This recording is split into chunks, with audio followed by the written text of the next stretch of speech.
Hello, this is your host, Todd Lewis of the Praise of Folly podcast. Don't forget to like, share, and subscribe and hit the notification bell.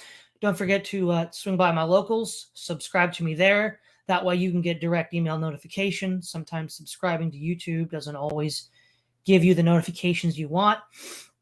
Also, you can support the channel directly there, and any support is grateful and helps keep this channel going. So today I have a special guest, Nathan C.J. Hood. We're here to discuss themes in Middle-earth. The first one we're going to do is power of the ring and the seduction of power. So, yeah, where do you want to start with this, Nathan? Well, first, thanks for having me on. It's a great pleasure to be on the show.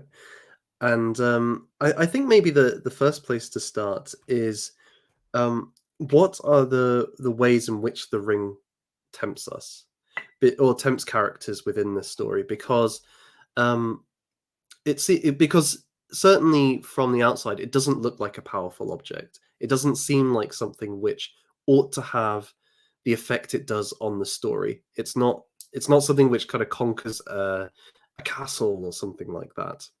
I think Boromir even says, isn't it interesting? It's such a small thing which the whole fate of the world stands on. And maybe one of the first places to start is just the fact that the ring tempts a number of characters insofar as they believe it could be used for good. So it's so Boromir. We'll go to Boromir first. He wants to use the ring because he believes it will give him the power to defend Minas Tirith, to protect his homeland, to save his nation. Saruman tries to tempt Gandalf to his party by saying, with the ring, we will be able to overcome Sauron. Without it, we're probably not going to. But with it, we can defeat Sauron and free Middle-earth from Sauron, and thus bring our knowledge and wisdom to guiding Middle-earth. So there's this very strong consequentialist argument being made here that, okay, the ring itself is evil.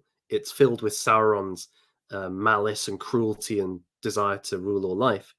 But if we use it right, then and morally upright people use it, then it's going to be, it's worth it. It's morally okay. What do you think about that, Todd? Right, yeah. There's a couple interesting things here. So let's start with the nature and the desirability of the ring, right? So in 1 John 2:16, we read, "For everything in the world, the lust of the flesh, the lust of the eyes, and the pride of life come not from the Father, but from the world." And the key word here is the lust of the eyes. If we read the temptation of Eve in the apple in the garden, we read in Genesis chapter 3, verse 6, "When the woman saw that the fruit of the tree was good for food and pleasing to the eye, and also desirable for gaining wisdom, she took some and ate it." And so we see that the way sin begins to tempt you is it looks pleasing. It has a pleasing appearance. And there's a couple relevant quotes from people who resisted the temptation of the ring, but speak to what Boromir was dealing with. Gandalf says, "Do not tempt me, for I do not wish to become like the Dark Lord himself. Yet the way of the ring to my heart is by pity for weakness, and the desire of strength to do good. Do not tempt me, I dare not take it, not even to keep it safe unused. The wish to yield it would be too great for my strength. I shall have such need of it. Great perils lie before me." So in many ways, Gandalf has a similar disposition to do good that Boromir does, but he's wise enough to know that he can't even have the ring around him. So it's not that Boromir is a bad or evil character. He's a flawed character who in some sense redeems himself by sacrificing his life for Merry and Pippin. We see that also Faramir, who successfully rejects the power of the ring, has this to say to Frodo once he realizes that the ring is within his power. "For myself," said Faramir, "I could see the white tree in flower again. In the court of kings, in the silver crown return, Minas Tirith in peace. Minas Arnor again as of old, full of light, high and fair, beautiful as a queen among other queens, not as a mistress of many slaves, nay, not even a kind mistress of willing slaves. War must be while we defend our lives against a destroyer who would devour all. But I do not love the bright sword for its sharpness, nor the arrow for its swiftness, nor the warrior for his glory. I only love that which they defend, the city of the men of Numenor, and I would have love of her memory, her ancestry, her beauty, and her present wisdom, not feared save as men may fear the dignity of a man old and wise. So what we see with Gandalf and Faramir, what they had that Boromir lacked was wisdom, to see that wisdom itself was what was being protected. See, for Boromir, it's the city itself, the physical city. But Faramir sees that there's something deeper, right? You could have the physical city preserved, but in preserving it, there is a way you could do that in which you would undercut the symbology, the symbolism of Gondor, the sort of wisdom and beauty that it represents. And so that is ultimately the distinction between Boromir and Faramir, is that Faramir sees the city at a deeper level of the truth behind it. So it's a physical manifestation of a deeper spiritual reality, whereas Boromir is not attuned to that. And in part because, unlike Gandalf, Galadriel, and Faramir, Boromir lacks wisdom. Yeah, that's a really good point, and I think it raises, well, there's two issues. One I was just thinking of is, and I'm just going to allude to it, but many TV shows today recreate past forms without the spiritual core underneath. They're doing a Boromir essentially, and this includes movie reboots and whatnot as well. But the kind of broader question then is, why is using the ring dangerous to the idea of Numenor? And I guess the idea of Numenor that Faramir is alluding to is that encapsulated by the Elendi, the Elf-friends, those who loved the Valar and saw the beauty of elvenkind and wanted to cooperate and have fellowship with them. What is it about using the ring itself which threatens that vision? And I think in part, it's because the ring. Well, let me draw a distinction before I spell it out, because often people talk about the Ring of Power as just a representation of power itself, and it may well be, and we might come to that. But what that leads then people to say is Tolkien is criticizing the idea of power, that all power is dangerous or all power is evil. I think David French in a recent article basically made this point. However, actually, Tolkien's not condemning all power, because he's quite happy for Aragorn to become king of Gondor.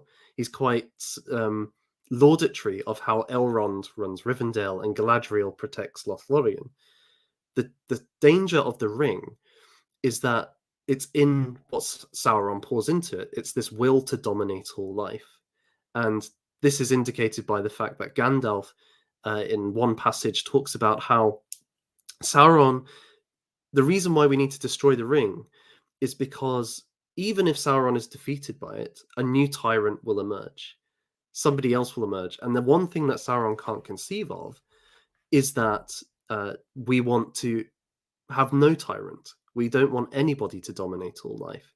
So say Boromir had used the ring to defend Minas Tirith, all well and good.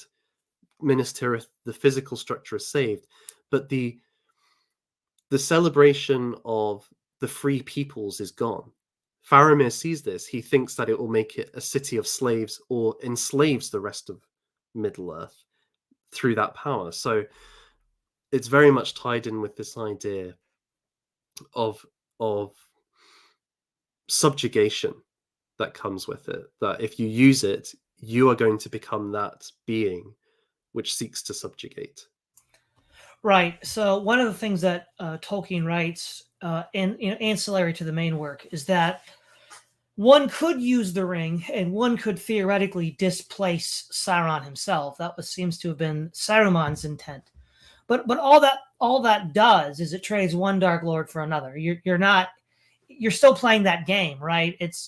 You're not actually breaking the cycle. So you're just going to trade one Dark Lord for another. And I think also another good example to illustrate here is Samwise's decision to use the ring in the Return of the King. And he said he felt that he had from now on only two choices: to forbear the ring, though it would torment him, or to claim it and challenge the power that sat in the dark hold beyond the Valley of Shadows. Already the ring tempted him, gnawing at his will and reason. Wild fantasies arose in his mind, and he saw Samwise the strong, hero of the age, striding with a flaming sword across the darkened land, and armies flocking to his call as he marched to the overthrow of Barad-dûr. And then all the clouds rolled away, and the white sun shone. And at his command, the vale of Gorgoroth became a garden of flowers and trees, and brought forth fruit. He had only to put on the ring and claim it for his own, and all this could be. In that hour of trial, it was his love of his master that helped him most to hold him firm. But also, deep down in him, still lived the unconquered his plain hobbit sense. Knew in the core of his heart that he was not large enough to bear such a burden, even if such visions were not merely a cheat to betray him. The one small garden of a free gardener was all his need and due, not the garden swollen to a realm in his own hand to use, and not the hand of others to command.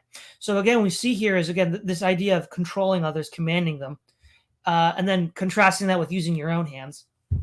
And then also we see the idea, it's not quite wisdom. I mean, common sense is maybe like a germinal form of wisdom. Wisdom develops from common sense. And there's that lovely little bit in the 1980 cartoon version where Sam is tempted by the ring by Rankin and Bass, which is a little more elaborated view of Samwise the Strong and this vision that's given. But it's this idea that in some sense it is a cheat because Sam is a hobbit. Like this isn't going to happen. If he puts on the ring, the Nazgul will find them. As they found Frodo on Weathertop. All right. Right. So it is a cheat. And the other thing is this desire to dominate is itself a cheat, because if we go back to the earlier iteration of the Dark Lord, Morgoth, Melkor, his desire to dominate leads him to dissipate his power because he infuses into Arda itself his own power to corrupt it, to seduce it. But all it does is it fundamentally weakens him from the greatest of the Valar to the least. And so even with a supremely powerful being like Melkor, that the desire to dominate all life through one's will is impossible, and it leads to his own ruin. Now, Sauron seeks to kick this can down the road a little bit by essentially feeding on the wills of others. The Nazgul, the men that he had corrupted to be wraiths, he sort of enslaved and feeds on their wills. But again, you can, in some sense, only do this so long. And ultimately, if somebody plays a different game and decides to just get rid of the ring entirely, your entire power base vanishes. As Gandalf says, Sauron will turn into a harmless shade, which is what happens at the end of the Return of the King. Yeah, and so I think there's two kind of connected ideas there. One deals with the power to dominate all life is impossible for creatures. Our wills are competitive. If I do an action that affects you in a certain way, and we can't necessarily fill the same space with our wills. So if I want to control you, I have to suppress your will. But the creator of the Valar of Middle-earth, Ilúvatar, it seems that his will is a kind of providential or fate. There's a lot of discussion about the exact nature of how his will operates, but he says within the Ainulin Dale that all things work according to his design. Even the evil of Melkor has its origins within Ilúvatar's mind. So, and we could see this idea, I think, in Tolkien being inspired by his reading of George MacDonald's essays and fairy stories, because MacDonald had this idea that God doesn't just create a world with everything kind of made within it ready. He creates beings who then go and make the things that God wants made. So God first thought of Hamlet, but he didn't just bring Hamlet into being. He creates a being, William Shakespeare, who of his own free will, within that context, can create Hamlet. And this seems to be the way that Middle-earth works. There's a providential order, this good power that Gandalf refers to, that saw Bilbo find the ring, even though it wasn't Sauron or the ring's intention for Bilbo to find it. This power which seems to work in happy coincidences as a hidden agent using the free will of other beings. So this being does rule Middle-earth and brings all things to its proper end. in contrast to a creature like Sauron, who, as a creature, cannot do that. And so then this connects to the other idea that there is, we could call it a natural order, but I prefer the term appointed order in Tolkien's work, because it seems that Ilúvatar has appointed various people to certain roles. So at the Council of Elrond, when Frodo puts himself forward to take the ring, Elrond says, you have been appointed to this task, not by me. Well, who by? By Ilúvatar, I guess. You were meant to find the ring, Gandalf says. Who by? By Ilúvatar. So this idea seems to be throughout. And so Sam knows what he's appointed to, right, to his garden. The problem with someone like Sauron, or to a lesser extent Boromir wants to take the place of Aragorn. He mentions Aragorn. If Aragorn won't take the ring, then I will, and men will flock to my banner, in conversation with Frodo. So there seems to be this order which the ring tempts you to usurp and take power which is not appointed to you. And we see that with Saruman as well, who was meant to guide, to be a steward, and instead wants to rule in the place of men. Yeah, exactly. And that's actually another reason why a single will can't dominate, because you're going to have to overcome the divine order that, in this case, Ilúvatar, or God, put into place. And so you're not just competing with other wills to dominate, which itself is an impossible task. You're also trying to circumvent and contravene the telos within the universe itself. And so you're only going to exert yourself in a futile fashion. And just to say, that's directing you as well. Yeah. Your actions are themselves the product of the divine mind and part of his plan. So it's utterly futile. It is utterly futile. And I think what is interesting about both Faramir and Sam is it is the love of something greater than themselves that protects them from the use of the ring.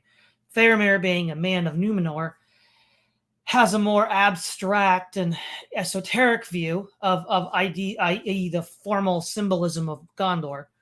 Sam, being more of a simple working class man, views the love of another person, Frodo. Right? So you don't have to necessarily be a philosopher like Faramir or Gandalf. You can also just be, as long as you love the right things, even a simple plowman, But it's that love for those things that holds you to what we're talking about. And Sam is relevant to all this because, of course, he's in some sense bearing a burden for Frodo, because Frodo's at this point captured by the orcs of Cirith Ungol. And we see a similar theme here in Galatians 6, 1 and 2. Brethren, if a man is overtaken in any trespass, you who are a spiritual, restore such a one in a spirit of gentleness, considering you yourself, lest you also be tempted. Bear one another's burdens, and so fulfill the law of Christ. So Sam, in bearing the burden for Frodo, is in some sense, living out this Christian ethic, in the sense that he's doing this not for his own gain, but to help Frodo, because again, Frodo is greatly tormented by the ring. And later, after they leave Cirith Ungol, he says, I'll take it again. And Frodo says it's a burden that only he can bear. But the issue is that this is what makes the distinction between what we call legitimate power and illegitimate power in Middle-earth. The illegitimate power of the dark, of what we would call, Tolkien has a specific term for this. There's magica, which is physical magic, which is used by the good, and geotia, charm and conjuring, which is bad. And so the charm and conjuring is to dominate free will. Whereas the quote, white magic of the elves, which even they themselves don't really consider it magic, for Galadriel says, and you, she said, turning to Sam, for this is what your folk would call magic, I believe, though I do not understand clearly what they mean, and they seem to use the word for the deceits of the enemy. But if you will, this is magic of Galadriel. Did you not say you wish to see elf magic? Is to sort of reinforce and support the wills of weaker beings, such as, hobbits and men, from the point of view of an elf. And so this is sort of ties into this Christian idea of bearing one another's burdens, and also Paul's theology of the body in 1 Corinthians 12, where each one has a part to play. And the quote, greater parts, you could say the thinking parts or the commanding parts, should not be lifted up above the rest of the community, because it's by their example that they help bear the burdens of everybody else who maybe aren't as flashy or intelligent or strong or smart as them, but are still necessary to get the job done. Definitely, and I think this ties in to the very nature of Middle Earth created by Iluvatar, right? That Iluvatar creates beings who freely choose to rebel against Iluvatar. He doesn't create beings which just consciously follow his will or are obedient to his will. Um, and as you say, this seems to be a theme throughout Tolkien's work in the very nature of the Shire as well, because the Shire throughout its history, although under the King of Arnor and then with Aragorn, the King of Gondor, it really isn't commanded by these kings. It's a given its own independence to basically be self-running. It requires protection. It requires its freedom is sustained by the Rangers and then later the Kingdom of Gondor from men who would wish to dominate, like the ruffians and Sharky. They do seek to dominate and look at the devastation it leaves on the Shire. But the Shire itself and its relationship to that which it has allegiance to is one of independence. And the very name of those allied against Sauron, the Free Peoples, is indicative of this too. They are not even commanded to come to Rivendell. They all come of their own free will for their own ends, and then they make a decision together as to what to do against Sauron. So this seems like a very strong theme, and just to tie it in with theology, you definitely see with Augustine this idea of evil was permitted in the world because because free will was created.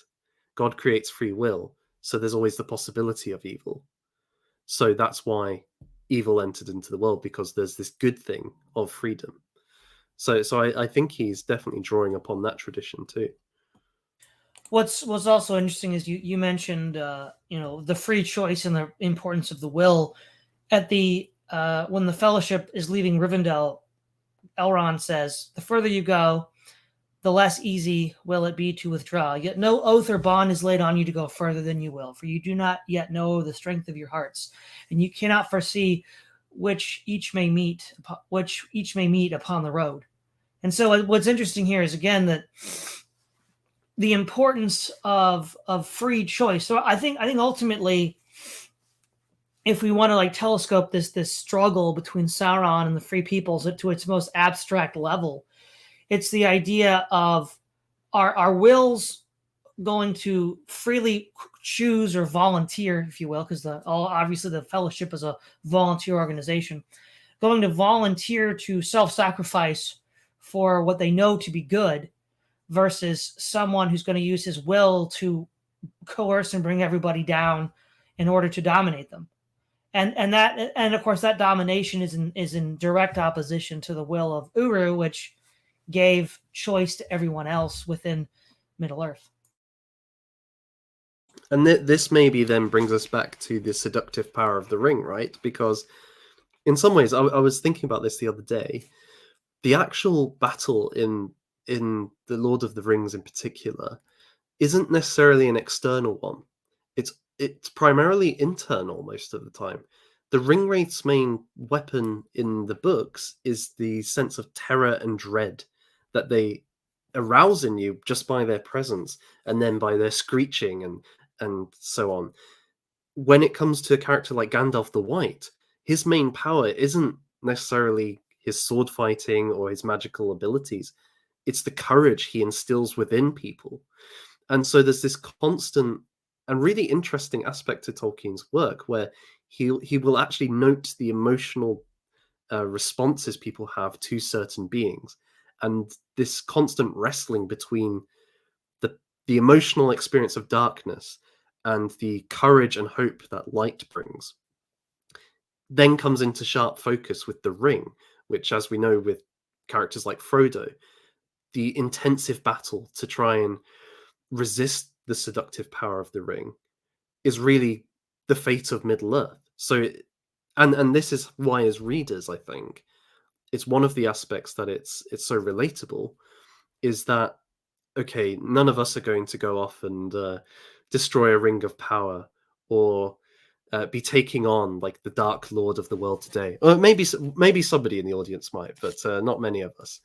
But we all have this internal struggle between good and evil, and we can relate to that aspect very powerfully.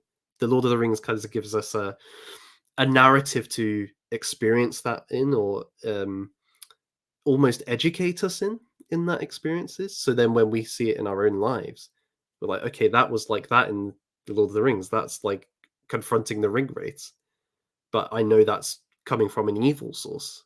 So I think that's a really strong aspect. And the ring, given its main power, is temptation to give into evil. That's a very powerful aspect of the story. Right. Well, and then of course, getting into evil, let's read what happens to Frodo. I have come, he said, but I do not choose now to do what I have come to do. I will not do this deed. The ring is mine. And suddenly, as he set it on his finger, he vanished from Sam's sight. Sam gasped, but he had no chance to cry out, for at that moment many things happened. Now, of course, this is the eucatastrophe that Tolkien discusses. Well, Frodo himself is unable to resist the allure of the ring, unlike, say, Bilbo or Sam. One could argue that I think there's a couple things going on. First of all, Frodo had the ring longer than anyone except Gollum. Or actually, no, Bilbo had it longer, but he didn't use it, right? He didn't use it. And of course, Sauron's strength at the time was not as strong as it was in the Third Age of 3019. So he had this like amplification effect, right? So other than Gollum, who he basically had it for a long time at a low level, but it was such a long time that it had a similar effect to Frodo. Frodo had it for a very short time, but it was amplified by the power of Sauron. But also remember, he's stabbed by the Witch King, and it's a wound that never really heals. He has to go to the Undying Lands at the end to find some sort of peace before he finally dies. And so I think to some extent, he's also left fatally weakened, both physically and spiritually, by that wound, which nearly killed him, except for the healing of Elrond. And so Gollum as well is seeking that power for himself. And of course, it's his own reckless abandon at receiving the ring finally that he jumps off into the lake of fire and is destroyed. And I think ultimately what Tolkien is sort of showing here is that people who compete for this power will destroy themselves and the power along with it. And I think the eucatastrophe here is that when you have two competing forces or tendencies or individuals for the same power, it will destroy one or the both of them, along with itself, ultimately. And yeah, and I think one aspect as well that it's important to remember with Frodo, compared to Bilbo or Sam, is that he's at the point of where he can destroy the ring. So the temptation in a way becomes stronger because, well, I remember reading a study by Daniel Kahneman on thinking fast and slow. And one of the things he talks about is that we have this kind of intuitive or irrational desire to not lose things. So even if we lost something, we would gain the same thing back. We still don't want to lose the thing that we've already got. And there's a sense in which, okay, Bilbo can give up the ring, but he knows it's still in existence, and he asks for it later in the story. When you're at the point where you can actually destroy the power that tempts you to think that it can do good or is just something worth having in itself, that is a really difficult thing to do. And I'm not sure there's few others, if any others, in Middle Earth who could have achieved that. I know we might disagree on that, I'm not sure, but I think it would have been almost impossible for any other. But then that's where your point comes in about how it unintentionally destroys itself because of this very fact that people are drawn to seek its power and thus come into conflict, because as creatures we have limited wills. They come into competition with one another for the same thing. And it's interesting you phrased it as the lake of fire, because of course in the Bible that is how Christ describes hell, Gehenna, the lake of fire. So there's also it's being very strongly tied to that idea, that and remember, Gollum's in absolute celebration, so he's totally given in at this point, if not before, because there's I know in one of his letters Tolkien talks about there was a point, thanks to Frodo's pity, that Gollum could have come to repentance, but Sam kind of crushes it. Yeah, real quick, that's at the point go ahead. where they're on the stairs of Cirith Ungol. That's when the whole slinker exchange happens. Yeah, so at this point, Gollum's gone past the point of redemption, because although there was a moment where he could have come to some sort of repentance, it's been broken in him, and so his absolute joy in evil or in possessing sin is what takes him down, essentially. Right, but we also see how this lust for absolute power destroys not only the people involved, but the power base itself. If we look at, say, England during the Middle Ages with the War of the Roses and the House of York and the House of Lancaster, they're fighting for the crown. And in fact, when the BBC reboot of the Henry ad, like 2010, it was called The Crown, The Hollow Crown. Not only are all of these houses destroyed, the Plantagenet dynasty is left in tatters due to this patriciding conflict, but the crown itself is destroyed. And then, of course, you could argue that it's reassembled under Henry VII, who's very loosely related to the House of Lancaster. But ultimately, we see that desire to hold on to absolute power, bringing down the monarchy for good as an absolutist regime, beginning with Cromwell and ending in the Glorious Revolution of 1688. And we also see that what Frodo can't do, and what most people in Middle-earth can't do, is reject that absolute power.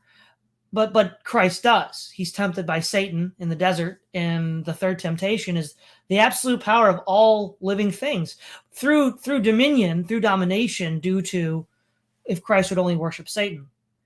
So the other thing as well is Satan offers you what you're going to get anyhow, right? So Christ, per Revelation 4 and other Psalms, will receive the world as an inheritance, but it won't be through the act of domination, through dominion, through this sort of my will just crush all the others. But that's how Satan was offering it to Christ. And then, so the other side of that is that there's this, I think the term for it is the fishhook theory of the atonement, or something like that, where essentially Satan destroys his own power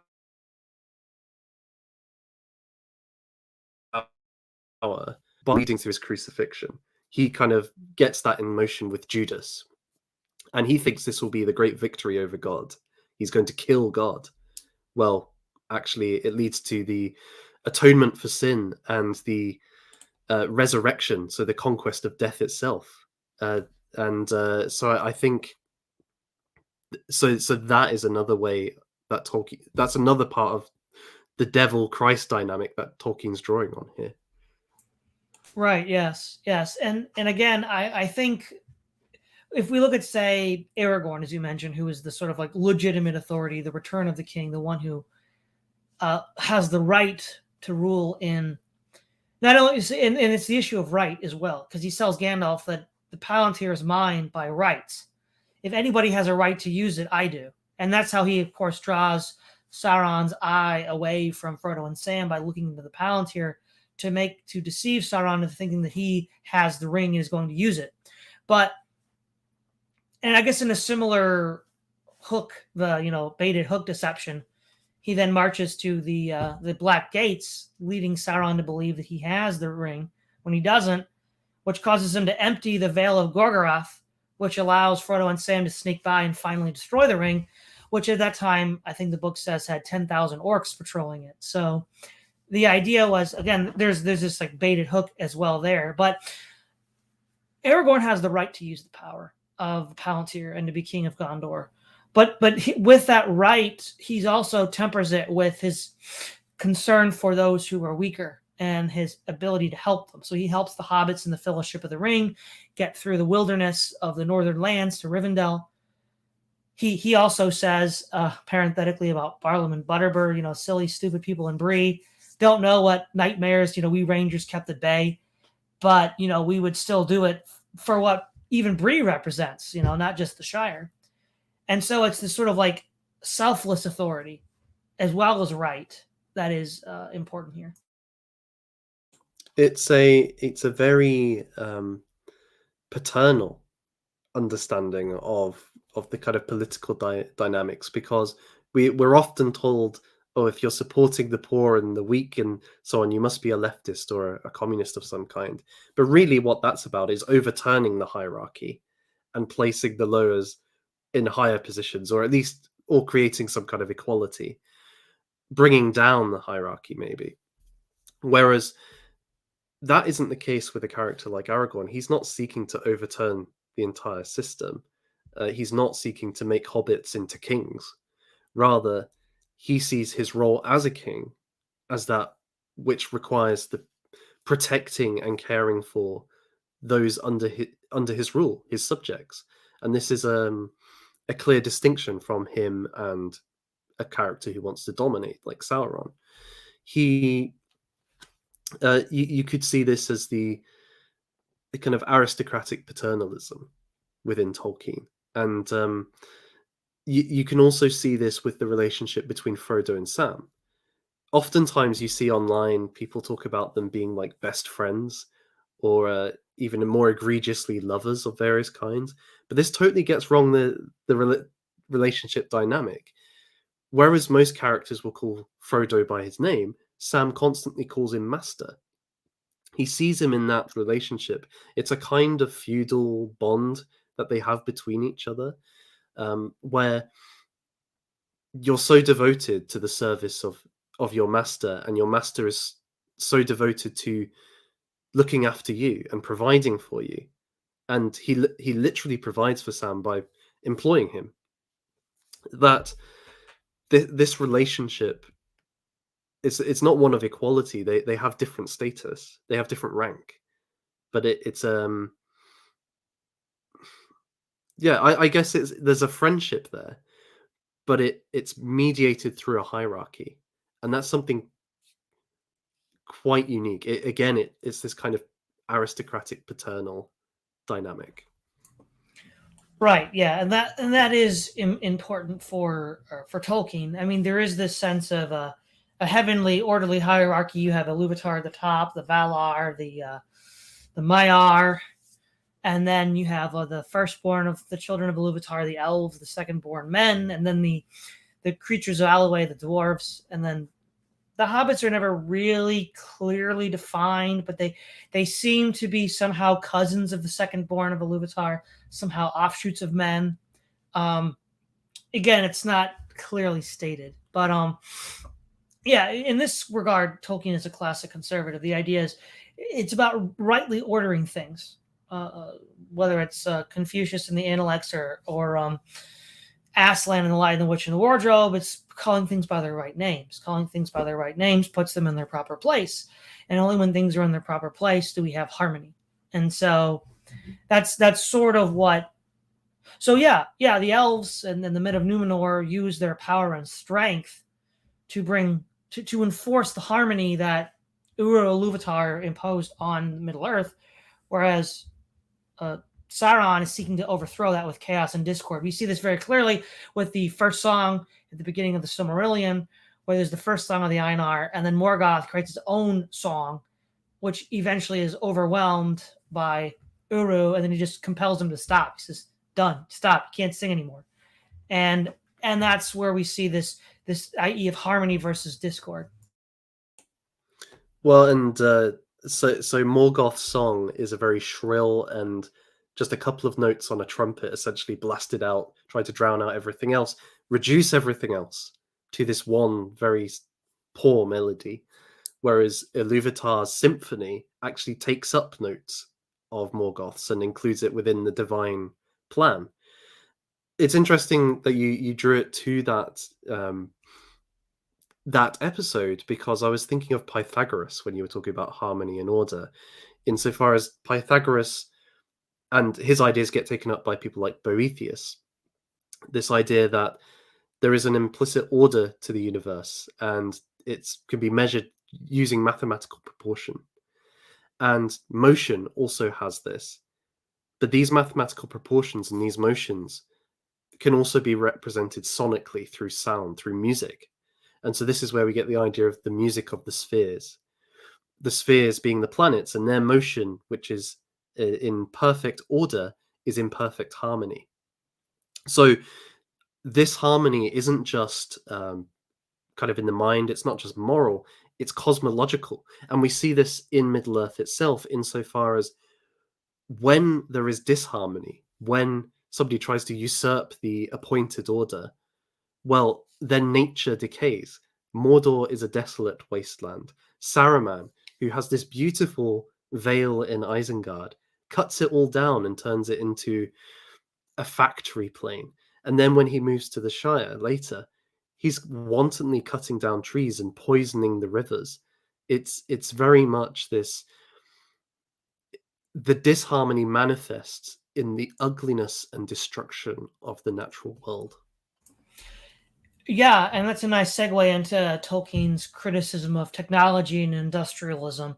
The idea that these machines, which themselves are lifeless automata that work through, well, in Middle Earth, I think the insinuation is it's a sort of like evil magic. Though, of course, maybe Tolkien viewed electricity as evil magic as well. I mean, it depends on your perspective. But he called the internal combustion engine a Mordor machine. So maybe, oil is this like evil magic. But it creates this automata, a mindless automata, which is used by the minds of some, the technicians that run them, and then the state that commands them, or the corporation that commands them, to then destroy aspects of the natural world in order to produce more resources to produce more of these machines. And we see this both in communist regimes like the Soviet Union, with the draining of the Aral Sea, the pollution of air, the rivers and the waters. But we also see this in the United States with like the Rust Belt. Right? All of these areas have been hollowed out. And then when it was done, it moved over to China. And so this industrial process is just an extension of that will to dominate. And it leads to not only the desolation of the environment, but the desolation of individuals. Well, and the example that came to my mind was actually not too far from where I grew up, and it's Moseley, where Tolkien grew up. He it used to be fields with a mill in the centre, Sarehall Mill. If you ever get the chance, visit it. It's a wonderful place. And he spent, I think, his formative years there, running around, playing with his brother, imagining various myths and legends. He came back many years later, and much of it had been built over by housing. And this was just typical of Britain during the post-war period, and it's continued. There's a lot of building on natural sites, whether it's housing or those windmills that are supposed to generate energy. I guess it's a reduction of human life to material productivity, to humanity as labor and consumption, and nothing more. The environment thus could be used in a utilitarian way, just like the ring, I suppose, is the machines that they're used for good, insofar as good is more energy, more growth in the economy, apparently better standards of living, while we sacrifice the meaningful aspects of life, such as our relationships with our friends, our culture, our traditions. We see all of this in the Scouring of the Shire. The hobbits have lost their ability to go drinking in the pub, which is one of their favorite things to do. They have lost the right to smoke pipeweed. It's all going to the ruffians. And fundamentally, they've lost their liberty.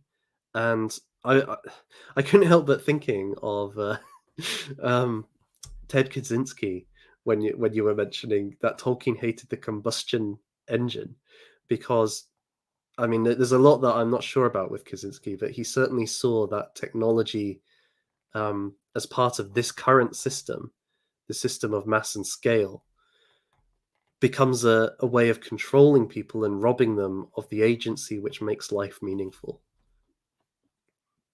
Yeah. The other thing we see here is when Gandalf realizes that Saruman has already given over himself over to evil. Of course, he's captured and held captive at Isengard until he's rescued by Gwilhyr, Lord of the Eagles. But there's I'm paraphrasing here, but there's a statement where he basically says, "He who breaks a thing to understand a thing is departed the path of wisdom." So the knowledge that Saruman and the knowledge that industrialization imparts, that you break things, and then you look at their component parts, and then you learn about them. Whereas Gandalf says that's not the way to learn about something.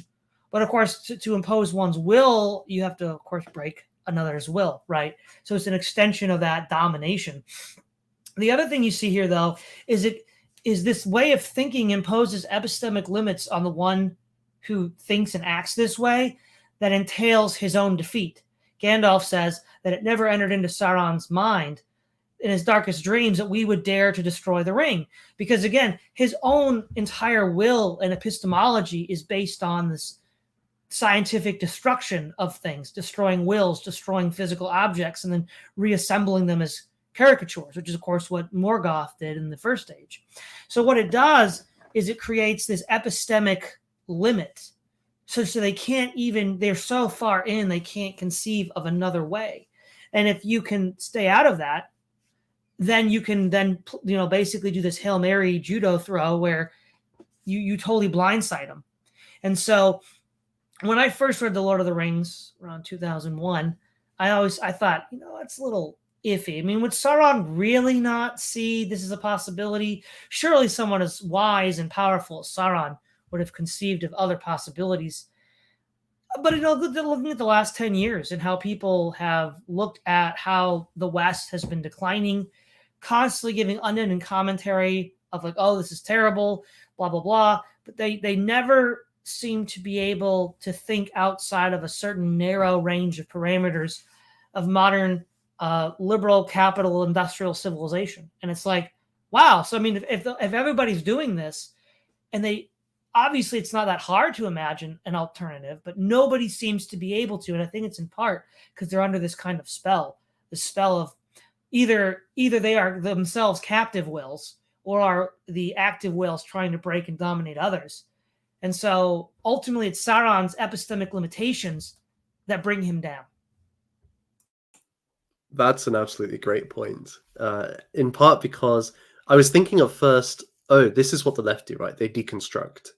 They, especially nowadays in academia, everything has to be broken down and reduced to a very base level of some kind of oppression. And this then dissipates the thing that's there. It's not a wise thing to do. But on the other side is the fact that, in our spheres, people call it various names, distant right, let's say, it is essentially an act of deconstruction. It's a deconstruction of the current system that goes on to try and understand its nature, typically with things like elite theory, or, other approaches as well. But in so doing, then what you see is that there is an essentially an idea, well, what we need to do is just clear out the current lot and put our guys in to the same situation. And if we have that, then things will be better. There's no sense of, I know I'm speaking in quite broad terms, but there's not much sense of, oh, can we do things in a very different way? Most people don't seem to be able to think that. It's just more, can we do it more competently than is current? But then you have all of the same problems with the current system, because just like if Gandalf had taken over from Sauron, it's the same domination which is at play. So I think that's a very astute kind of application, the epistemic limitations. How do you move beyond that? As you said, there needs to be this kind of wisdom. and this willingness to resign oneself away from the dominance of the ring. But then the issue that you run into is that you need to let other people be free, and that's a really difficult thing to do, especially if you think your political way is the right thing to do. So I can see the tension there. Well, you basically, just to sort of tie this back to an earlier part of the conversation, what you're discussing with the DR is basically they're Boromir seeing Gondor as only this physical object rather than a physical manifestation of a formal reality. So they're materialists rather than Platonists, right? So Faramir is more of a Platonist, seeing the formal divine forms behind Gondor, whereas Boromir is more of a materialist. And so the way, of course, that Faramir and Sam rise above this is they see this. They rise above the merely material. They see this underlying formalism. And so if you are a materialist and stuck in this material mode, then you can only see things by breaking them. Because there's a kind of implicit nominalism in materialism where there's no necessary essence to anything. So you can't see a pattern and then stop breaking things down. It's like, oh, well, this animal over here might need to be vivisected again, because how do we know it's not going to be just like the one we vivisected yesterday? Whereas if you see an underlying formal pattern, you don't need to, because to the extent that thing participates in that formal pattern, in as much and insofar it is just like that. And so you don't need anymore to constantly vivisect and break apart things. And so what I would argue is the way you rise above this is by using, insight and wisdom and looking at the underlying, as you mentioned with the Pythagoreans, the underlying order of things. And then you work top down. So in this sort of intellectual sense, you look at the most fundamental principles of reason and thought and how we see that in the universe, and then work down. Yeah, that makes a lot of sense. Certainly, the kind of natural or appointed order is a great starting point. And as you mentioned with Aragorn, he has this strong sense of, I have the right to this, or I am going to do this, and this is fulfilling my teleology, my purpose, my destiny. I think as well, there's a hope or faith which is key to these characters, and I couldn't help but thinking of Kierkegaard's conception of Abraham's faith when it came to the sacrifice of Isaac, because Kierkegaard recognizes that most heroes are tragic. They resign themselves to doing something which they do not want to do, but for an ethical cause. So when Agamemnon has to slay his daughter so that his people will not be destroyed by the Greek gods, this is something which he does not want to do. He does not want to kill his daughter, but everyone recognizes he's doing it for a good cause. So he resigns himself to this fate. Whereas for Abraham, who sacrifices Isaac, he actually has to suspend the moral, because it's not right to just kill your son. It may be if God commands you to do it, right, for the good of your tribe or whatever. But that's not the case. He's just told, you are to kill your son, but he's to believe he'll also get his son back in the process. This sounds like madness, and if it wasn't true, then Abraham would be a murderer and a villain.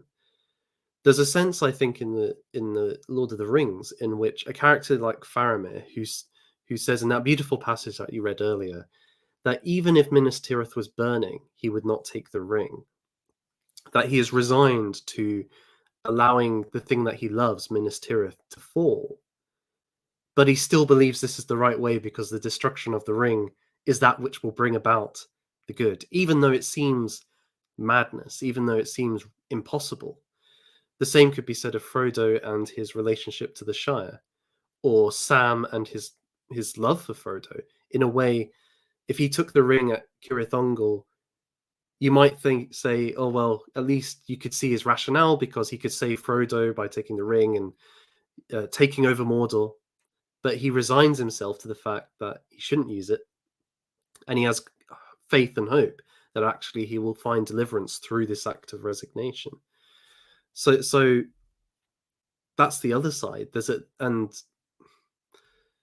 it's not an irrationality, but it's certainly a trust in something higher. And I guess maybe that's tied, even though these characters don't necessarily know of the providential ordering directly, they have some sense that there is a power working for good in the universe, which may then give them the confidence to trust well. This seems wrong to most people, but it is the way that needs. I am still going. The reward will come if I do this thing, which is counterintuitive.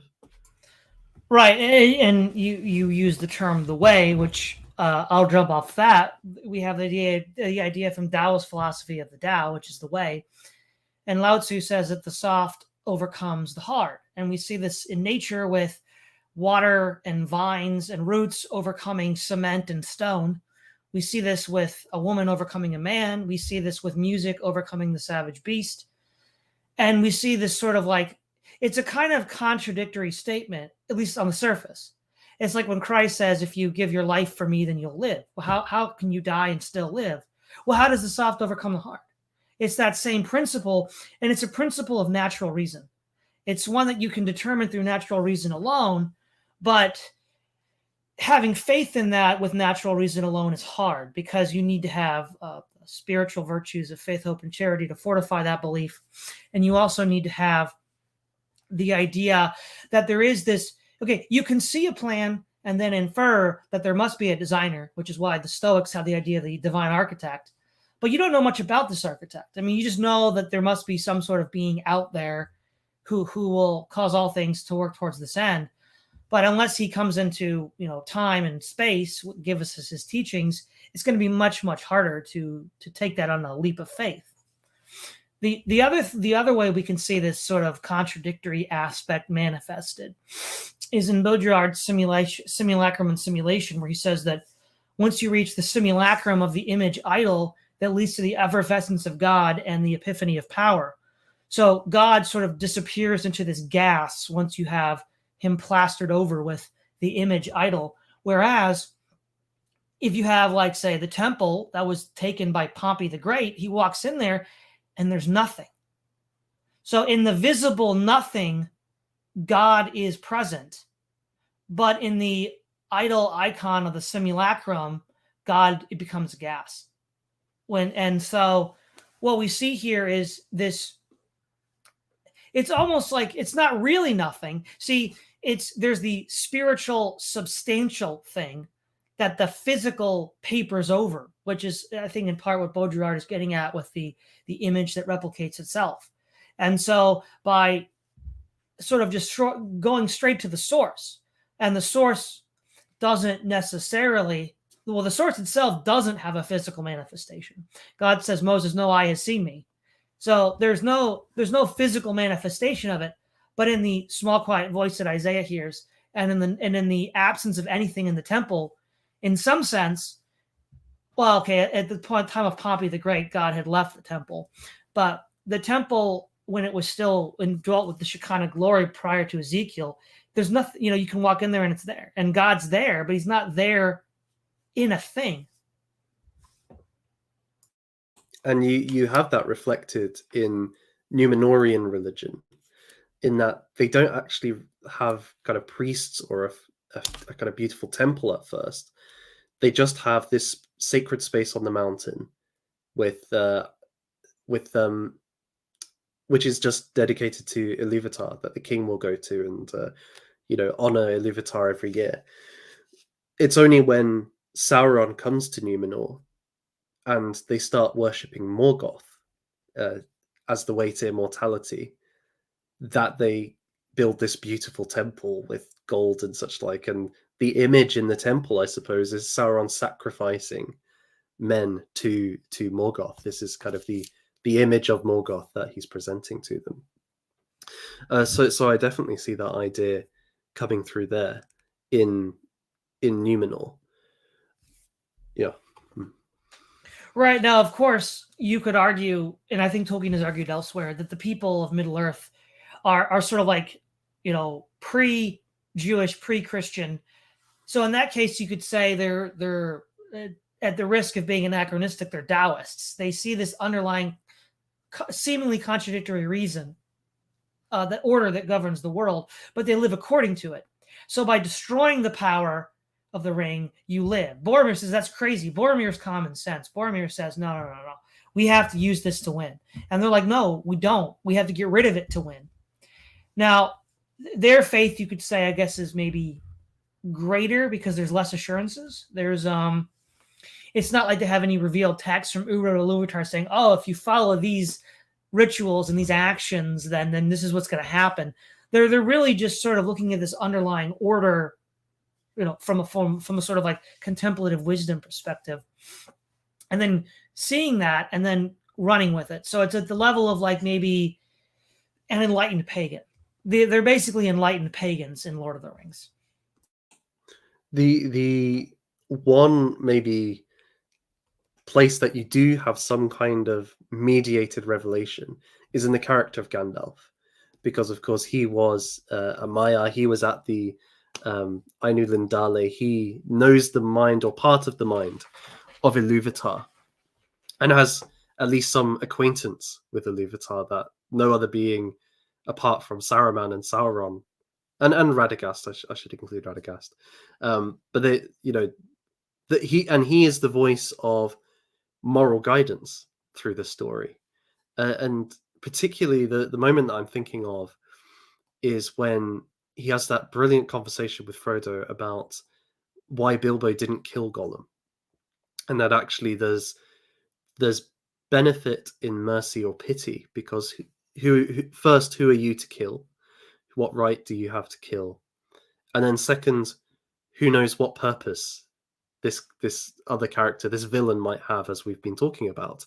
And so then this gets reflected then in Frodo's actions, where when he sees Gollum, he kind of talks to the memory of Gandalf and says, okay, I do pity him now.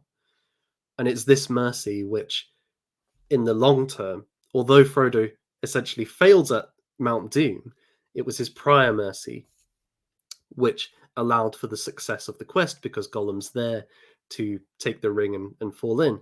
So you then have perhaps this idea that, okay, we don't have necessarily an incarnation of the divine like we do in Christ, but we do have this prophetic figure who kind of teaches about mercy. And then we see that this is the providential ordering of Middle Earth to work in this way. This seems to be Eru's way. So then when we come to the Scouring of the Shire, we see Frodo has really embraced this lesson. He takes it to the nth degree, where Saruman tries to kill him, and even at that point he says, do not kill him, don't kill him. So perhaps Frodo, and I know this is very narrow because we don't, Gandalf's not preaching to lots of people, but perhaps Frodo does get some insight into the character of Eru and he himself becomes a kind of image of Eru's means and methods. No, sure. But you made me think of something else while you were saying this, the pity of Frodo, and just the pity of Bilbo, more to the point, is the self-destructive nature of evil that we saw with Frodo and Gollum and the ring at the precipice of the fires of Mount Doom. We also see with Grima Wormtongue, because as Grima is a traitor and by rights could be killed by Theoden. Theoden is the king of Rohan, is within his rights to kill Grima. Lets Grima escape to Isengard. And then so what happens then? Grima is attached to Saruman. And of course, by letting Grima live, we get the Palantir. He throws it at I think it was Gandalf to try to knock him out, and then Pippin gets it. It's a bit of a mistake, but without the Palantir, it would have been impossible for Aragorn to confront, quote unquote, Sauron. But then also what happens? We see in the Scouring of the Shire the repeat of the self-destructive nature of evil. Grima kills Saruman, and so ultimately the good people, whether it's Theoden, or when they meet Saruman on the road on the way back to Rivendell, the rest of the Great Company, they refuse to kill him or Grima. Saruman's a traitor as well. But what ends up happening is they undo themselves, right? It's this self-destructive. And so what ends up happening is Bilbo, Frodo, Theoden, Aragorn showed pity on Gollum as well when he was hunting him down before the events of the Fellowship of the Ring, is that by stepping out of this struggle of cycle of revenge and destruction and search for power, you then watch by the sidelines as they destroy themselves without your aid at all. It's the sort of karmic result of all of their actions. And we can extend this to the way that the protagonists treat their enemies after battles. So the Dunlings, for example, thought that the Rohirrim would kill them all or sacrifice them in various ways, and they're shown mercy. They're allowed to kind of leave. They have to submit and say, we're not going to come back and attack. We also find, but they're given mercy. The same is true of the Easterlings and the Men of Harad. After the victory over Sauron, Aragorn meets with various leaders, and they basically work out peace terms that they're not going to fight anymore. There's going to be harmony between these peoples. This idea we can contrast, and this is a point that you raised to me before, that the way that Tolkien presents the orcs, there is no mercy for the orcs. Nobody offers them a peace deal. Even after the fall of Sauron, Aragorn goes off and hunting orcs with a band of warriors. And I think this touches on something that Tolkien says in one of his letters, which is that Frodo's quest wasn't fundamentally just for the Shire. It wasn't a political quest in that respect. If it was, it would be like Denethor. Denethor is thoroughly political in the sense that he only cares about Gondor. He has no care about the rest of Middle-earth. He's not interested in whether the elves survive or Rohan. To his mind, if Gondor can win, if Gondor can dominate, then that's fine. No, for Frodo, it's a humane quest, Tolkien says. That actually, even his quest was even for the slaves of Sauron, even for those men who were deluded into fighting for him, because he wants to free them all from this tyranny. And so then although Tolkien doesn't say this, we could maybe draw an implicit principle within Tolkien's work, which is that if something or someone constitutes a threat to not just your nation, but to the whole, as it were, or to humanity, like Grendel is to the Geats and the Danes in Beowulf, a monster which cannot be tamed or dealt with rationally, it needs to be destroyed. And the orcs are of that character. Whereas if you have defeated a character like Saruman, who no longer poses a threat to humanity itself, then he can be released. He can be released in that case. You can show mercy to a character like that. Now, of course, then you get into the question, well, Saruman then wreaks havoc on the Shire. So is that a good policy? He can't take over Middle-earth, but he did cause severe damage. Now, in the long run, that worked out well for the Shire. It became a much better society for the liberation of it. They became a properly political people. They invested in their culture in ways they had never done before, building libraries and so on. But that is a heavy price to pay for allowing Saruman to leave Orthanc. Well, I think in light of what I said earlier, it's a heavy price, but the other price is heavier because Boromir, Denethor, Smeagol, Saruman, and Grima all die for refusing to do that. So their price is death. And so obviously Saruman's tongue is still dangerous. Saruman's tongue can still damage the Shire, but he can't kill the Shire. Now, it's true that when he says, if you kill me, then the Shire will be cursed. And Frodo says, well, don't listen to him. He's just, trying to scare you. But I don't know if he's entirely wrong here, because Saruman, maybe not that Saruman has the power to curse the Shire. Maybe in that sense he's speaking, he's bluffing. But that cycle of destruction would destroy the Shire, and Frodo deflects it.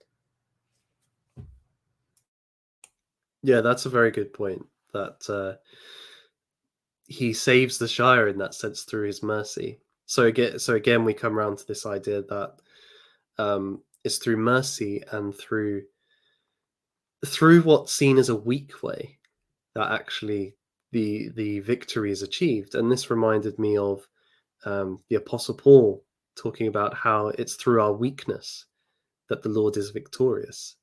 So there's this theme, and this characterizes the early church in general, which was not a militant group. It wasn't like others of the period, other Jewish sects, which took up arms against the Roman Empire. It was essentially a community which, at its best, cared for each other and offered charity to the sick and the poor. And if you haven't seen it, Radical Liberation gave a speech at an event recently where it's on the Shieldings account, and he describes how this was key to its growth. It was actually this compassion which enabled the early church to explode, particularly through periods where there were severe plagues, and the pagans wouldn't touch the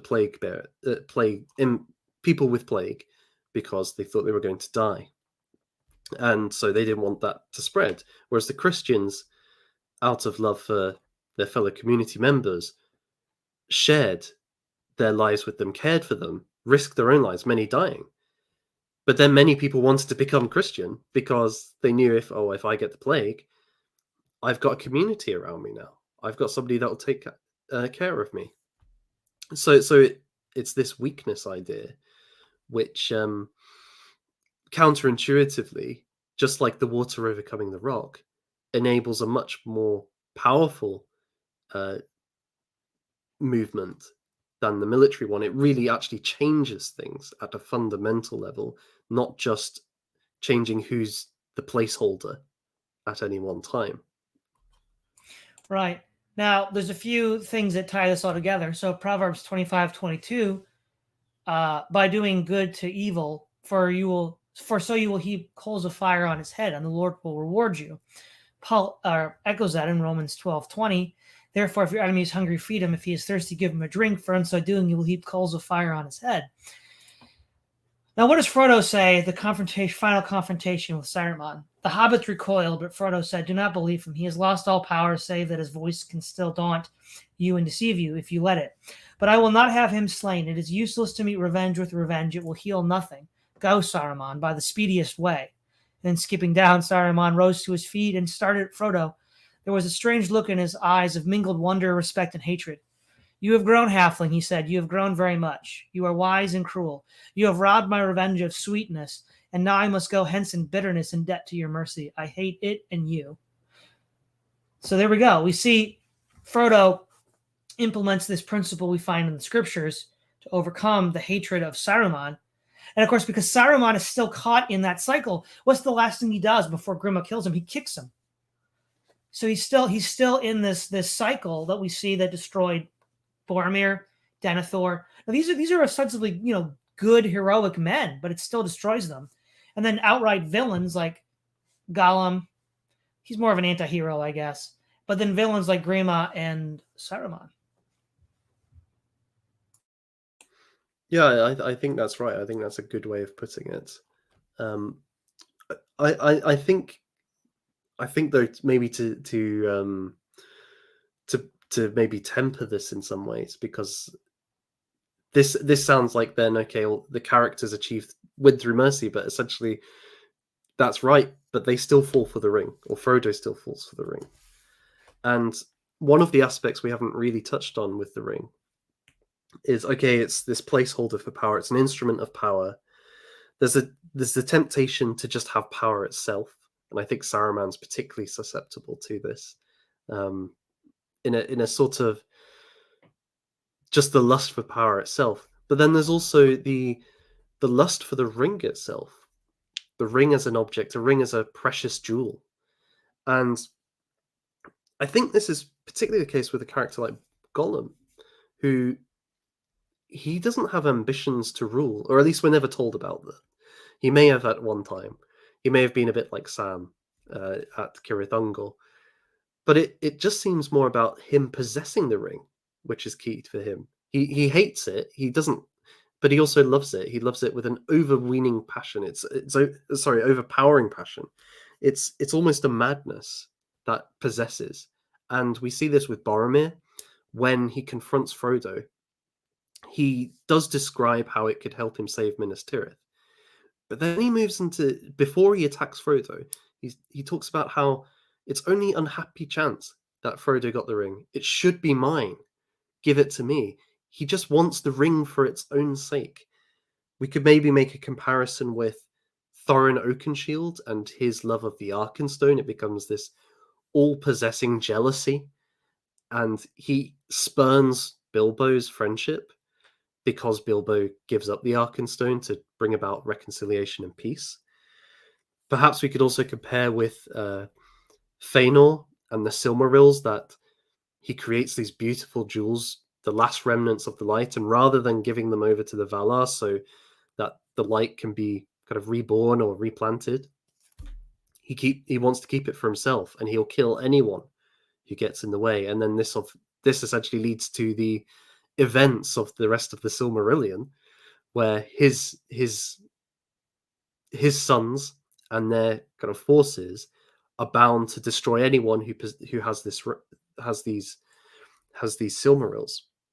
So there's a certain possessiveness, a lust for the possession itself, and this contrasts with Tolkien's idea of subcreation, which is that all things, as we've been alluding to, come first from God. We ourselves are created by God in all of our aspects, and thus all we create is not really our own to have for ourselves. It's actually something which God has given us in a way that we are to offer up back. We see this perfectly with Aule and the dwarves. Aule, in a kind of excitedness, wanted to bring life into being himself. When he is confronted by Iluvatar, he realizes that actually he shouldn't have done this, and gives them over to Iluvatar, essentially saying, "You do with them as you will. If you want to destroy them, destroy them." And Aule is rewarded with this from Iluvatar, because he blesses him by giving the dwarves life and freedom. So this idea of being able to give up your creation or subcreation rather than possess seems to be a key contrast here. And the ring is very much an object which wants you to possess it. Right. So in a lot of ways, we see this in scripture, and I think this verse will represent it. Proverbs 16:16, how much better to get wisdom than gold, and to get understanding is to be chosen rather than choice silver. So what we see here is that there is beauty in the world and in the universe, and the beauty is in some sense manifested in physical objects, in this case jewels. But ultimately, at best, they point to the underlying formal beauty, which is the divine plan. And so throughout the Bible, there's this idea that wisdom and understanding that divine plan is more valuable and beautiful than the jewel itself. We also read, "And blessed when brothers dwell together in unity." And so Frodo sacrifices the Arkenstone for peace, which is unity. Or Bilbo sacrifices the Arkenstone for peace. And of course, the lust for the Silmarils lead to the three kinslayings, the opposite of peace, that occur in the Silmarillion. And so ultimately, the jewels become a stumbling block and wealth. And so that's where Christ comes in with can the rich man who is to be saved, it's easier for the camel to go through the eye of a needle than the rich man to be saved. And it's because that at best, what these jewels point to is to the spiritual the beauty that underlies the spiritual reality. We see this also in First Peter, where Peter says that the Christian woman ought not to draw attention to herself with the beauty of the jewels, but to cultivate a spirit that is reflective of the divine order, which is a beauty that does not perish like the jewels. And that's also what Christ talks about when he says that lay not your treasure up on earth where moth and rust destroy, but in heaven where it doesn't destroy. And so in a lot of ways, these things, if handled badly, can be distractions and temptations away from the good, the sort of beauty that they partake in themselves. They're not necessarily evil in themselves. It's how one, if one allows oneself to be completely overcome by them, like we saw with Feanor, like we saw with Thorin, like we saw with Boromir.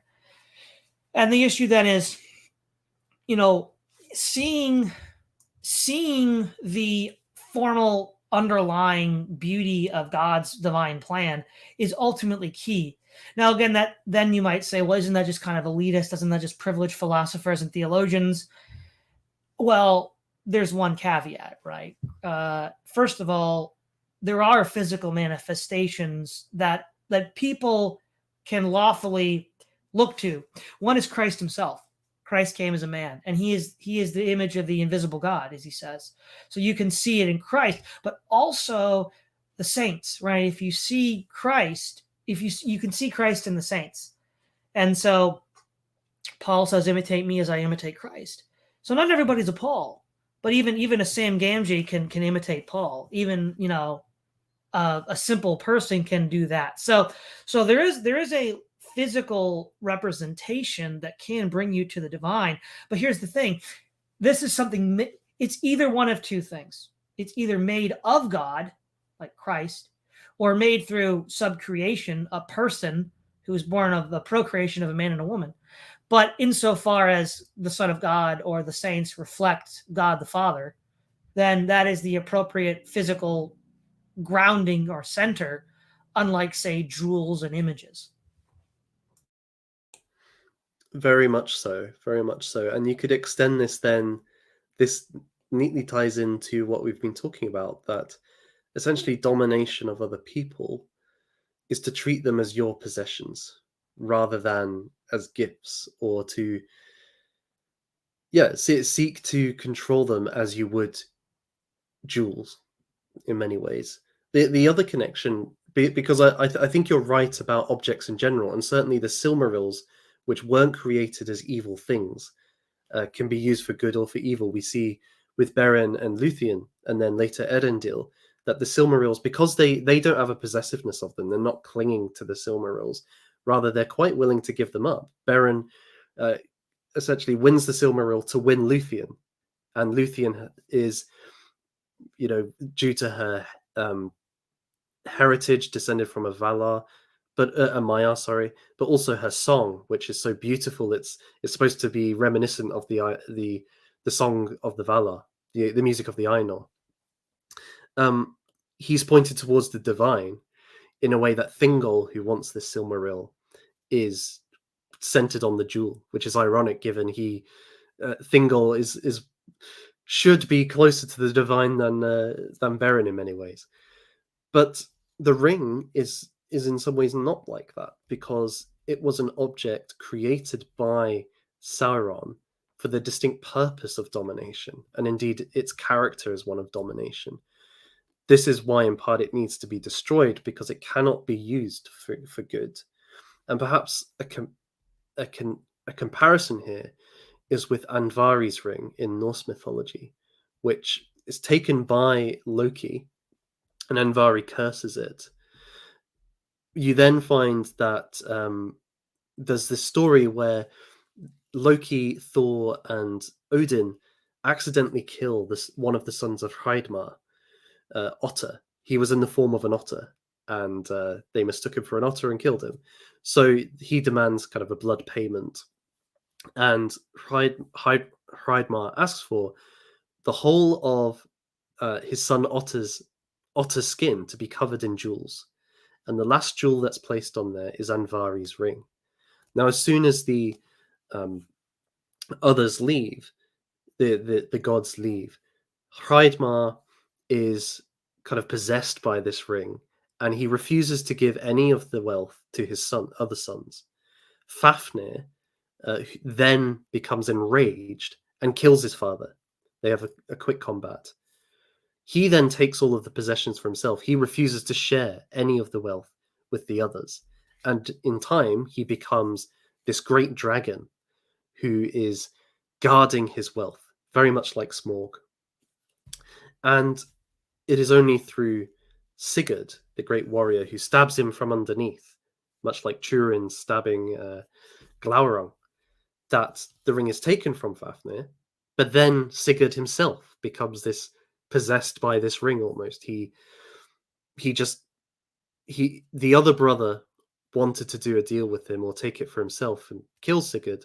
So Sigurd kills that brother. So this ring becomes a constant source of bloodshed within the family. Although I should say as well, the ring generates wealth. So whoever bears it, they will get more and more wealth. So by the time Fafnir is killed, he has this great mound of gold that he sleeps in. So although this ring, well, you could see it as an evil ring just because it creates wealth, but the curse of it then impacts all of these other characters. So there is a sense in which the One Ring shares that character, in that it comes created with a curse, as it were. Sauron's very being, which is, or at least his cruelty and his malice. So I think that's a distinction to draw with maybe compared to the Silmarils. Sure. Now, actually, I think this might be a good place to stop, because I think if we go any further, we'll run the risk of going into some of the other topics that we've planned to discuss. But I think this was a very enjoyable, enlightening conversation. Thank you for your time, Nathan. Oh, I've thoroughly enjoyed it, and I can't wait for the next ones already. Thank you. All right. Thank you so much. This is Todd Lewis of the Praise of Folly podcast, signing off.